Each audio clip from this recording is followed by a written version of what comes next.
पहाड़ों की गोद में बसा हुआ चंदनपुर गांव दूर से देखने पर छोटा सा लगता था, लेकिन उसकी मिट्टी में सदियों की सादगी और ईमानदारी बसी हुई थी। कच्चे रास्ते, मिट्टी के घर, गोबर से लिपे आंगन और सुबह सुबह मंदिर की घंटी, यही चंदनपुर की पहचान थी। इसी गांव के किनारे जंगल से सटे एक टूटे फूटे झोंपड़े में रहता था हरिया, एक गरीब लकड़हारा। हरिया की उम्र करीब 35 साल रही होगी, लेकिन चेहरे की झुर्रियां उससे कहीं ज्यादा कहानी कहती थीं। सांवला चेहरा, मेहनत से सख्त हो चुके हाथ और आंखों में अजीब सी शांति। उसके पास जमीन नहीं थी, खेत नहीं थे, बस एक पुरानी लोहे की कुल्हाड़ी थी और वही उसकी पूरी दुनिया। हरिया की सुबह सूरज से पहले होती थी। उठ जा हरिया, जंगल इंतजार नहीं करता, वो खुद से ही कहता और खाट से उठ बैठता। पत्नी धनिया चूल्हे पर सूखी रोटियां सेंकती और पास ही बैठी उसकी 7 साल की बेटी गुड़िया उनींदी आंखों से पिता को देखती। बाबा, आज जल्दी आ जाना, गुड़िया कहती। हरिया मुस्कुराता, उसके सिर पर हाथ फेरता। अगर जंगल ने इजाजत दी तो जरूर। धनिया जानती थी, जंगल कभी इजाजत नहीं देता, बस मेहनत मांगता है। हरिया पूरे गांव में अपनी ईमानदारी के लिए जाना जाता था। अगर किसी पेड़ पर गांव का हक होता तो वो उसे नहीं काटता। अगर लकड़ी ज्यादा मिल जाती तो खुद बेचने के बजाय गांव के काम में दे देता। एक बार साहूकार लालचंद ने उससे कहा था, हरिया, अगर तू मेरे लिए चोरी से जंगल के अंदर वाले पेड़ काट दे तो मैं तुझे 2 गुना पैसा दूंगा। हरिया ने बिना सोचे सिर हिला दिया। पैसा कम हो सकता है सेठ, पर ईमान नहीं। साहूकार हंस पड़ा। ईमान से पेट नहीं भरता। हरिया ने धीरे से कहा, पर भूखा पेट भी सुकून से सो जाता है। उस दिन मौसम कुछ अजीब था। आसमान में बादल थे, हवा भारी थी और जंगल में सन्नाटा। हरिया रोज की तरह एक पुराने बरगद के पास लकड़ी काट रहा था। उसकी कुल्हाड़ी कई साल पुरानी थी। एक मोटा तना काटते समय अचानक ठक, एक अजीब सी आवाज हुई। हरिया ने कुल्हाड़ी उठाई। उसका फल, ब्लेड, टूट चुका था। वो कुछ पल वहीं बैठ गया। उसकी आंखों के सामने अंधेरा छा गया।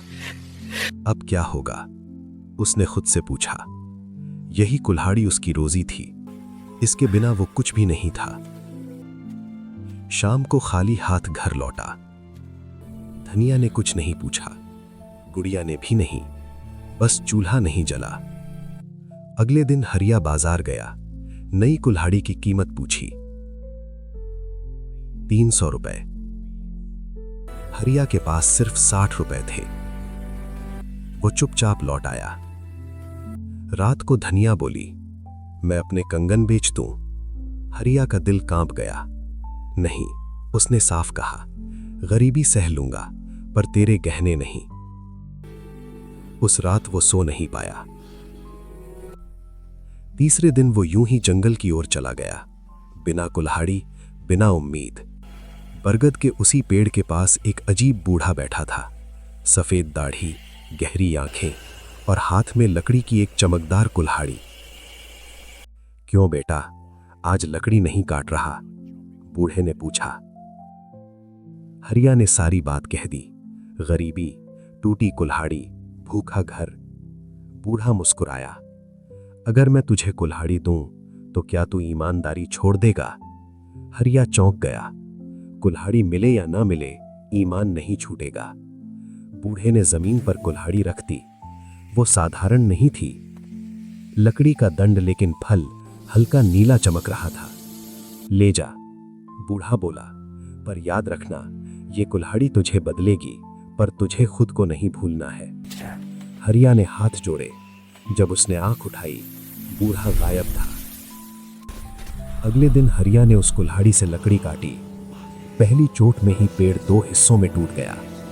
हरिया घबरा गया। जब लकड़ी उठाई, वो सोने जैसी चमक रही थी। उसके हाथ कांपने लगे। ये क्या है? वो लकड़ी बाजार ले गया। साहूकार लालचंद की आंखें फटी रह गईं। ये लकड़ी नहीं, ये तो सोना है। हरिया को पहली बार जिंदगी में एक साथ इतना पैसा मिला कि वो गिन नहीं पाया। यहां से हरिया की जिंदगी बदलने लगती है, पर यह बदलाव धीरे धीरे उसके भीतर कुछ तोड़ भी देता है। हरिया ने उस रात आंख नहीं झपकाई। उसके सामने बिछी हुई जमीन पर चांदी के सिक्के, सोने की चमक और ढेर सारे नोट पड़े थे। धनिया बार बार सिक्कों को छू कर देख रही थी, जैसे डर हो कि कहीं ये सपना न टूट जाए। हरिया, ये सब सच है ना? उसकी आवाज कांप रही थी। हरिया ने धीरे से सिर हिलाया। सच है, पर समझ नहीं आता कैसे। गुड़िया ने मासूमियत से पूछा, बाबा, अब हम रोज दूध पी पाएंगे ना? हरिया का कलेजा भर आया। उसने बेटी को गोद में उठा लिया। हाँ, रोज। अगली सुबह हरिया जंगल गया, लेकिन आज उसके कदम हल्के नहीं थे, भारी थे।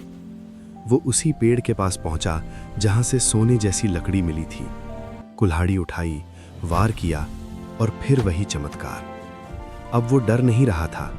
अब उसके मन में एक विचार जन्म ले चुका था। अगर रोज ऐसा हो सकता है तो। उसने खुद को वहीं रोक लिया। नहीं हरिया, जरूरत भर काफी है, लेकिन जरूरत की सीमा कौन तय करता है? 2 दिन में ही चंदनपुर में खबर फैल गई, हरिया अमीर हो गया है। जो लोग कल तक उसे देखकर रास्ता बदल लेते थे, आज वही लोग मुस्कुराकर बात करने लगे। लालचंद साहूकार खुद उसके घर आया। हरिया भाई, दोस्ती रखो, पैसा पैसा भाई भाई। हरिया को अजीब लगा। कल तक यही आदमी उसे ताना मारता था। उसने पहली बार खुद को ऊंचा महसूस किया। हरिया ने नया घर बनवाना शुरू किया, ईंटों का, पक्की छत वाला। नई धोती, नया कुर्ता, पैरों में चप्पल। गांव की चौपाल में अब उसकी भी कुर्सी लगने लगी। लोग सलाह लेने आने लगे और हर सलाह के साथ उसके भीतर एक आवाज उभरने लगी, मैं कुछ बन गया हूं। धनिया खुश थी, लेकिन आशंकित भी। हरिया, जंगल से रोज इतना लेना ठीक है क्या? अब तू भी गिनती करेगी? भगवान ने दिया है। धनिया चुप हो गई। गुड़िया ने पहली बार अपने बाबा को कठोर स्वर में बोलते सुना। एक दिन लालचंद ने फिर प्रस्ताव रखा, हरिया, अगर तू मेरे लिए रोज सोने वाली लकड़ी दे दे तो मैं तुझे सबसे बड़ा आदमी बना दूंगा। हरिया ने मना नहीं किया, बस चुप रहा। उस रात वो कुल्हाड़ी को देर तक देखता रहा। नीली चमक अब उसे सुंदर लग रही थी, डरावनी नहीं। अब वो ज्यादा काटने लगा। पहले जहां एक पेड़, अब 2, फिर 3। गांव के कुछ लोग फुसफुसाने लगे, जंगल खाली हो रहा है। हरिया ने सुना और अनसुना कर दिया। ये जंगल हमेशा रहेगा, उसने खुद को समझाया। एक बूढ़ा ग्रामीण बोला, हरिया, जरा संभल कर, जंगल मां है।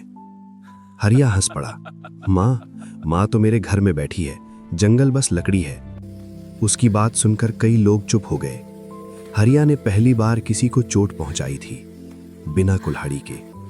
उस रात हरिया ने सपना देखा। जंगल जल रहा था, पेड़ गिर रहे थे और वही बूढ़ा सामने खड़ा था। मैंने कहा था, कुल्हाड़ी तुझे बदलेगी। हरिया घबरा कर उठा, पसीने से तर, लेकिन सुबह होते ही सपना धुंधला पड़ गया। अब लोग उसे लकड़हारा हरिया नहीं कहते थे, वे कहते सेठ हरिया। और हर बार ये शब्द सुनकर उसके सीने में एक मीठा सा जहर खुल जाता। यहां हरिया गरीबी से अमीरी तो पहुंचा, लेकिन सादगी से दूरी बढ़ने लगी। समय बदल रहा था और उसके साथ साथ बदल रहा था हरिया।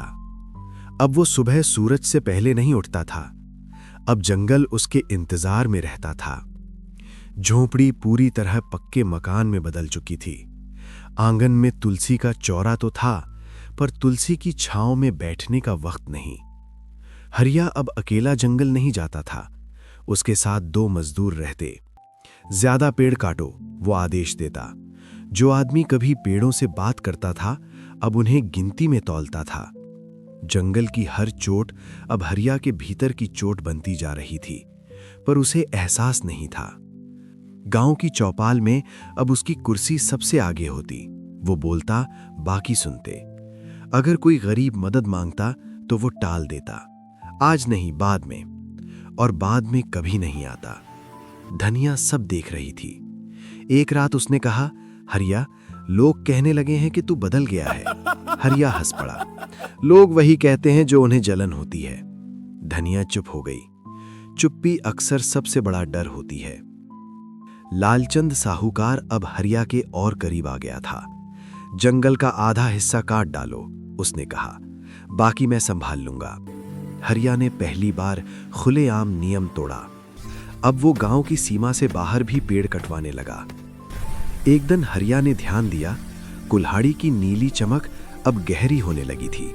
वो पहले से भारी लगने लगी थी, पर उसने इसे नजरअंदाज किया। सोने का बोझ है, उसने खुद को समझाया। एक शाम गुड़िया बोली, बाबा, जंगल रोता है क्या? हरिया चौंक गया। क्यों पूछ रही है? मैंने सपने में देखा, पेड़ गिर रहे थे और कोई रो रहा था। हरिया कुछ नहीं बोला। पहली बार उसे अपनी बेटी से नजरें चुरानी पड़ी। गांव में एक छोटा सा विवाद हुआ। लकड़ी की जरूरत थी शादी के लिए। हरिया ने लकड़ी देने से मना कर दिया। पैसा दो तभी मिलेगा। गांव सन्न रह गया। वही हरिया जो कभी मुफ्त में देता था।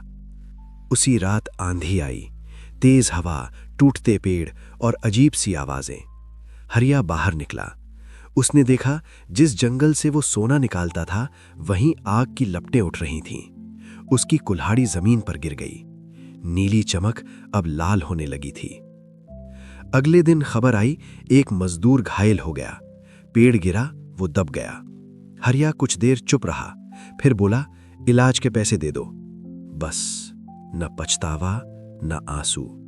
उस रात वो अकेला बैठा था। कुल्हाड़ी सामने रखी थी। वो उसे घूर रहा था। मैंने क्या खो दिया? उसने खुद से पूछा, पर जवाब नहीं आया। अगली सुबह जंगल पहुंचा तो देखा, जहां कभी हरियाली थी अब ठूंठ खड़े थे, और उसी जगह वही बूढ़ा खड़ा था। अब भी देर नहीं हुई है, बूढ़ा बोला। हरिया की आवाज कांप गई। कैसे?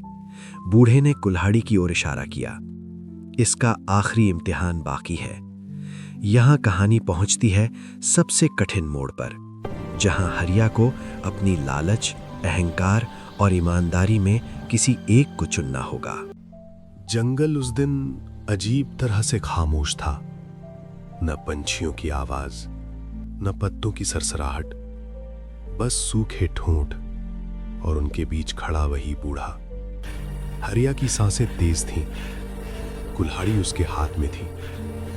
अब वो पहले जैसी नहीं लग रही थी। उसकी चमक भारी, रंग गहरा और पकड़ बोझिल।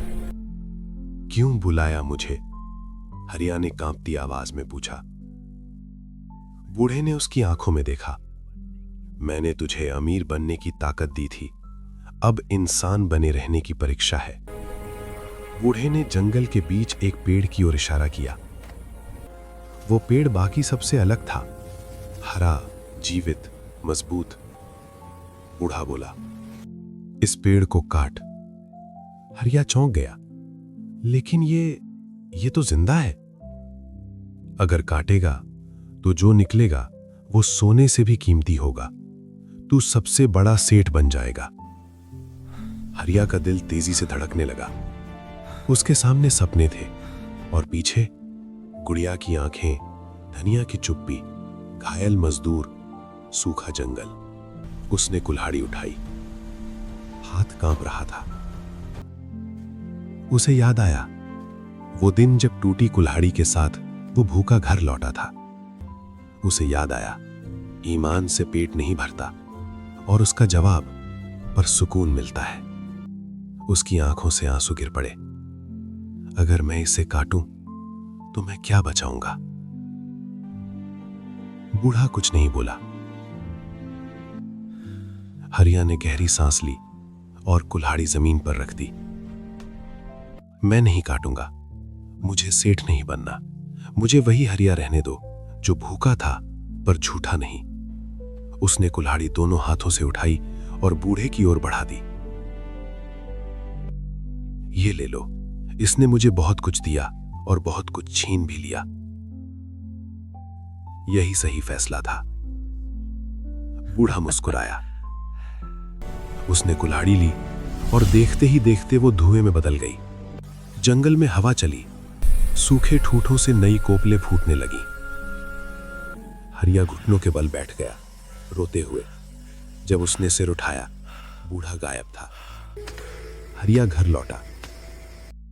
उसने सबसे पहले लालचंद से सारे सौदे तोड़ दिए, जंगल काटना बंद कर दिया। अपने जमा पैसे से उसने गांव में कुआं खुदवाया, मजदूर का इलाज कराया, गरीबों के लिए अनाज रखा। उसका बड़ा घर गांव के बच्चों का स्कूल बन गया। कुछ महीनों बाद हरिया फिर जंगल जाता था, पर अब कुल्हाड़ी से नहीं, हाथों से। सूखी लकड़ियां चुनता, पेड़ों को नहीं काटता। उसके पास अब ज्यादा पैसा नहीं था, पर नींद गहरी थी।